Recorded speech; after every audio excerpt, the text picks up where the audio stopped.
गुलाल आहे म्हणून माग राहील.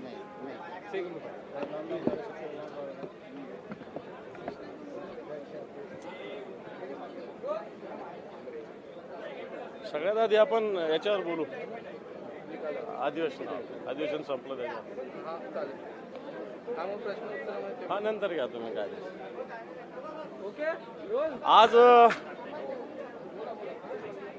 आज अधिवेशन संपलं. नुसतं घोषणांचं हे अधिवेशन झालं. विरोधी पक्ष म्हणून आम्ही सरकारला जनतेसाठी, विशेषतः शेतकऱ्यांसाठी, कष्टकऱ्यांसाठी, बेरोजगार तरुणांसाठी, या महाराष्ट्राच्या विकासासाठी मुंबई असेल, विदर्भ असेल, मराठवाडा असेल, कोकण असेल, उत्तर महाराष्ट्र असेल, खानदेश असेल, या सगळ्याच्या विकासासाठी वेगवेगळ्या पद्धतीनं वेगवेगळ्या आयुधाच्या मार्फत सरकारला कोंडीत पकडण्याचा प्रयत्न केला. परंतु हे सरकार फक्त घोषणाबाजीमध्ये दंग आहे. काल कुठेतरी शेतकऱ्यांचा कोणता पुरस्कार कृषी विभागाचा मुख्यमंत्र्यांना भेटला असं वाचलं. कोणत्या तरी एका मासिकाचा पुरस्कार, आणि एवढा गवगवा. या राज्यामध्ये 6,000 आत्महत्या हे मुख्यमंत्री झाल्यापासून झालेल्या आहेत. या राज्यातल्या शेतकऱ्यांचा विमा पूर्णपणे पीक विमा मिळालेला नाही. या राज्यातील शेतकऱ्यांना गारपीट असेल, अतिवृष्टी असेल, दुष्काळ असेल, याचं अनुदान अजून भेटलेलं नाही. आणि यांना कृषीभूषण, कृषीचा कोणता पुरस्कार कसा मिळाला, हा कोणत्या शासनाचा आहे, सरकारचा आहे, राज्याचा का केंद्राचा, हे तपासलं पाहिजे. एक. परंतु या सरकारने या सगळ्या अधिवेशनात निव्वळ घोषणाबाजी केली. राज्याचं आर्थिक परिस्थिती बघितली तर राज्याची आर्थिक स्थिती आत्ताच्या घडीला अतिशय चिंताजनक आहे. मी फक्त एका विभागाचं सांगतो की सार्वजनिक बांधकाम विभागाने मागच्या काळामध्ये जवळपास 1.25 लाख रुपयाचे टेंडर्स काढले. आता 1.25 लाख रुपये या खात्याचं बजेट या वर्षीचं आहे 18,000 कोटी रुपयाचं. मग असंच सगळ्या खात्यामध्ये आहे. उदाहरणार्थ त्यांनी मार्च महिन्यामध्ये जवळपास 2600-2700 कोटी रुपयाचे टेंडर काढले, जे अभावने 2700-2800-2900 कोटीवर गेले. यातून 4,000 कोटी रुपयाचं नुकसान एक प्रकारे होतंय. अशी स्थिती सगळ्या विभागाची राज्यातल्या आहे. मग एक्साईजमध्ये अशाच पद्धतीनं भरती, बदल्या, आणि या सगळ्या याच्यामध्ये राज्याच्या मंत्र्यांनी हे सरकार म्हणजे स्वतःची व्यक्तिगत मालमत्ता टाईप वापरलं जातं. हे राज्य, या राज्यातल्या 5-6 लोकांच्या गुत्तेदारीसाठी राज्य चालवलं जातं. व्यक्तिगत हितासाठी राज्य चालवलं जातं. शेतकऱ्याचं हित या राज्यात साधलं जात नाही. तरुणांचं हित साधलं जात नाही. या राज्याचा विकास, कारण जी आकडेवारी त्याच्यावर हा राज्य 6व्या क्रमांकावर आहे. उद्योग या राज्यातले गुजरातमध्ये मोठ्या प्रमाणावर गेले. पुण्यासारख्या ठिकाणीचा IT पार्क दुसरीकडे शिफ्ट होतोय. मला वाटतं या सगळ्या विषयाचा कायदा सुव्यवस्थेच्या बाबतीत जर विचार केला तर आपल्याकडे लाडकी बहीण योजना जाहीर केली जाते, पण सगळ्यात जास्त स्त्रियावर अत्याचाराचे, ॲसिड फेकीचे, अपहरणाचे गुन्हे या राज्यात दाखल आहे.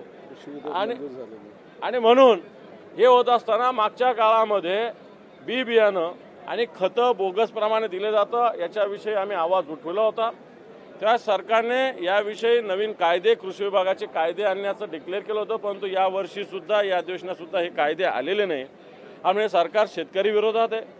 या महाराष्ट्राच्या हिताशी या सरकारला काही घेणं देणं नाही. स्वतःचं व्यक्तिगत विकासासाठी या सरकारमधल्या मंत्र्यांना घेणं देणे, अशा प्रकारची स्थिती आहे.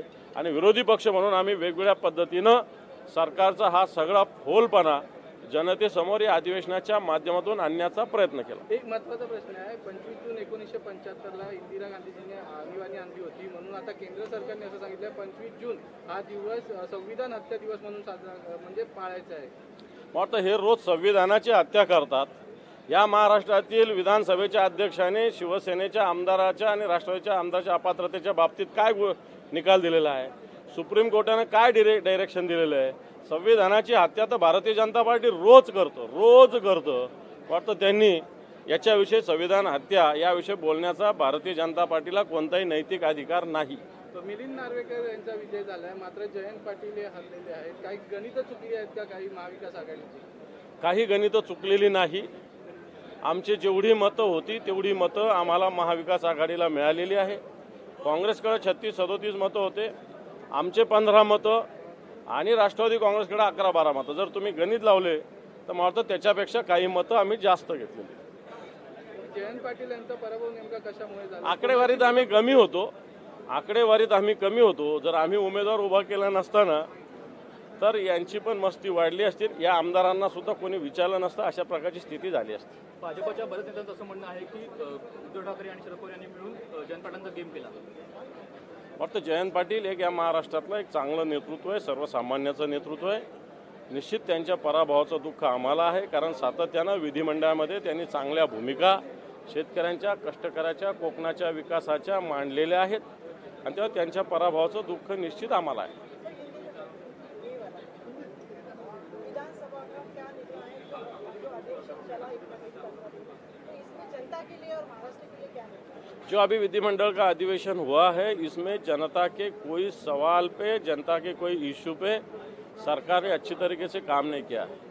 एक तो महाराष्ट्र की आर्थिक स्थिति बहुत कुछ अच्छी नहीं है, कर्जा निकाल के महाराष्ट्र का कारोबार चलाना पड़ रहा है। ऐसी स्थिति में ये सरकार किसान विरोधी है, बेरोजगार युवक के विरोधी है। बहनों के लिए कुछ योजना लाई है, कुछ स्कीम लाई है, लेकिन आज बहनों पे अत्याचार का प्रमाण इस महाराष्ट्र में ज़्यादा है और इसलिए इन्होंने जो कुछ घोषणा की है सिर्फ घोषणा है।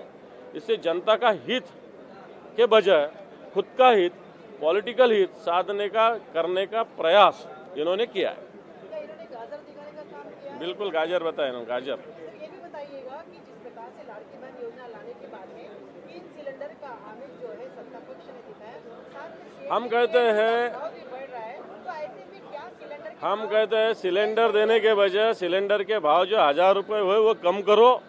वो अगर कम किए तो कोई सिलेंडर आपके तरफ से मुफ्त लेने की जरूरत नहीं पड़ेगी। चलो, थैंक यू।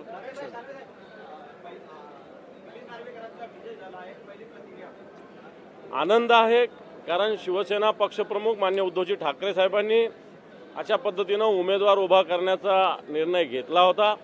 महाविकास आघाडीच्या सगळ्या आमदारांच्या सहकार्यानं मिलिंदजी नार्वेकरांचा विजय झालेला आहे, त्याचा निश्चित आम्हाला आनंद आहे।